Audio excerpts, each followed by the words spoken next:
तर वैष्णवी हगवणेच्या माहेरच्यांना राजेंद्र हगवणेंनी हुंड्याच्या नावाखाली अक्षरशः लुटलंय। हुंड्यामध्ये त्यांना काय काय मिळालं होतं आपण पाहूया।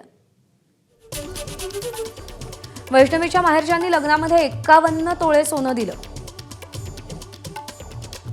हगवणे कुटुंबाला हुंड्यामध्ये फॉर्च्युनर गाडी दिली।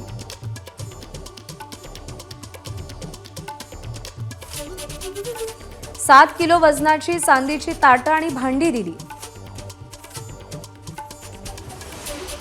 अधिक महिन्यात जावयाला सोन्याची अंगठी देखील दिली। वैष्णवीच्या नवऱ्याला 1.5 लाखांचा मोबाईल गिफ्ट केला।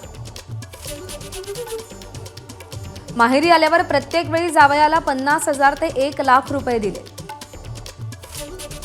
जमीन खरेदीसाठी 2 कोटींची मागणी पूर्ण न केल्यानं वैष्णवीचा छळ केला जात होता। एबीपी माझा, उघडा डोळे बघा नीट।